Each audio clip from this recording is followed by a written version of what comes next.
Bonjour à toutes et à tous et bienvenue.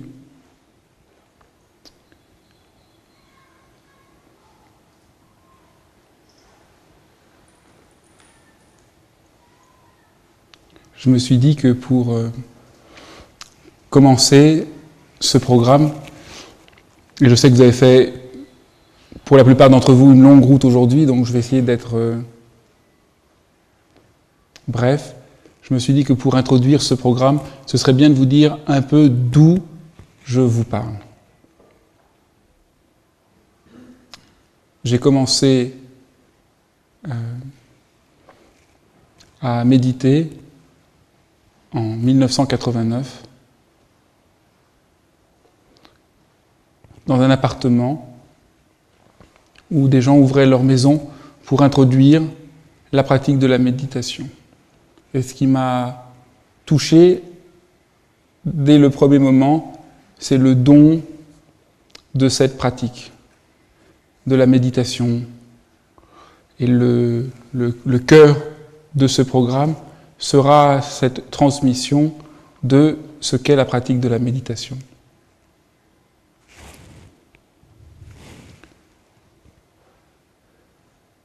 J'ai longtemps appartenu à Shambhala, où j'ai été formé, puis j'ai pris ma propre voie et essayé de trouver une manière de continuer mon chemin d'une autre manière.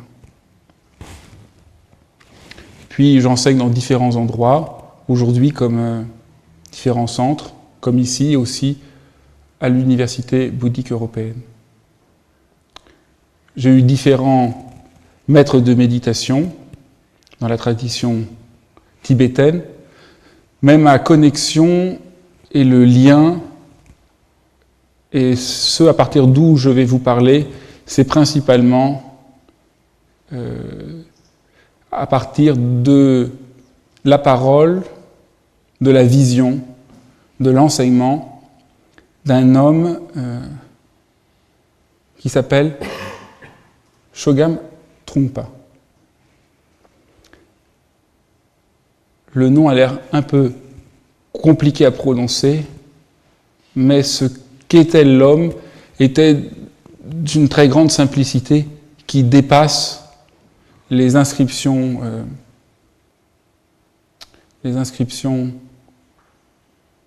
culturelles. Shogam Trungpa avait plusieurs visages, plusieurs aspects, mais pour essayer de faire bref, on pourrait dire que un des aspects de cet homme, de son enseignement, c'était de vouloir présenter des enseignements bouddhistes à l'Occident d'une manière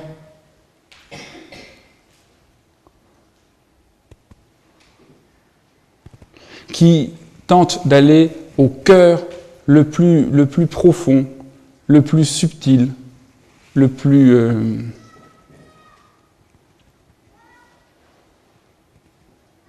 direct de l'enseignement du Bouddha. Il s'est retrouvé dans la situation, ayant quitté le Tibet traditionnel et venant en Occident, il s'est trouvé dans la situation de devoir repenser complètement sa tradition.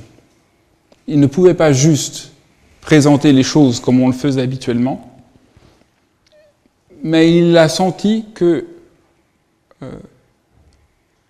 l'Occident était une chance absolument extraordinaire pour lui, pour le bouddhisme, de se reformuler.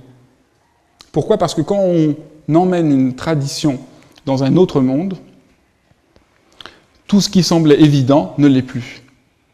Et les Occidentaux ne comprenaient plus des choses qui s'étaient passées culturellement de génération en génération.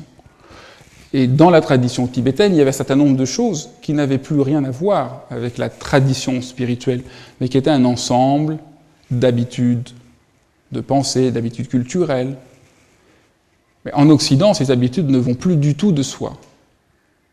Et donc Shogam Trungpa a été a entendu ça, et comme il était un pionnier, il a tenté de répondre de manière neuve, unique,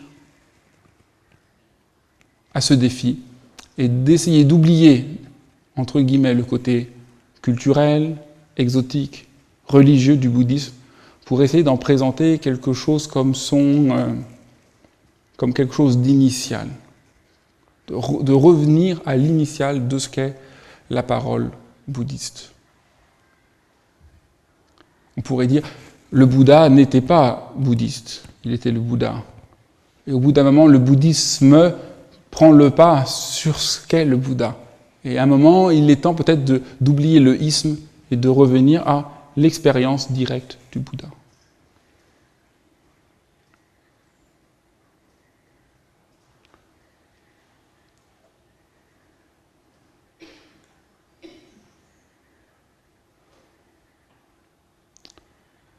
Et le geste de Chogyam Trungpa, c'est de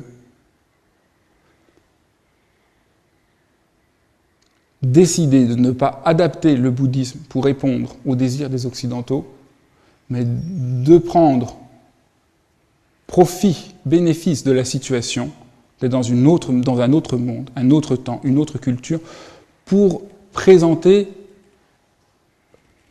le sens le plus profond du bouddhisme. Donc non pas l'adapter pour que ce soit plus facile, mais essayer d'en présenter la plus grande profondeur. Parce qu'il s'est dit, c'est la seule chance. Si on veut que le bouddhisme se transmette en Occident, puisque culturellement ça ne va plus de soi, il faut réussir à transmettre ce qu'il est au plus profond de lui, ce qu'est le cœur de cet enseignement. Et le cœur de cet enseignement, le cœur de l'enseignement du Bouddha, c'est de nous présenter une dimension de présence, une dimension d'être, qui tout à la fois est complètement disponible et complètement insaisissable. Et je ne vais pas cesser toute la semaine de vous parler que de ça. Qu'est-ce que c'est cette expérience-là ? Donc aujourd'hui, je peux juste un peu vous l'annoncer, mais c'est ça que n'a pas cessé de faire Chogyam Trungpa. Il y a une dimension de présence tout à fait ordinaire, qui n'est pas à proprement parler religieuse, qui est tellement fondamentale à l'existence humaine, mais qu'on a oublié et qu'on doit conquérir. C'est à la fois quelque chose de complètement intime et quelque chose qu'il nous faut peu à peu gagner par un effort de liberté. Et c'est cette épreuve de la liberté qui est au cœur des enseignements, est au cœur de la transmission de Chogyam Trungpa. Et son geste est à la fois le plus simple possible et le plus ambitieux à la fois, et le plus ambitieux qui soit. Le plus simple parce qu'au fond, il essaye de revenir à la base de l'enseignement, et le plus ambitieux parce que là est le cœur le plus ardent, le plus incandescent de l'enseignement du Bouddha.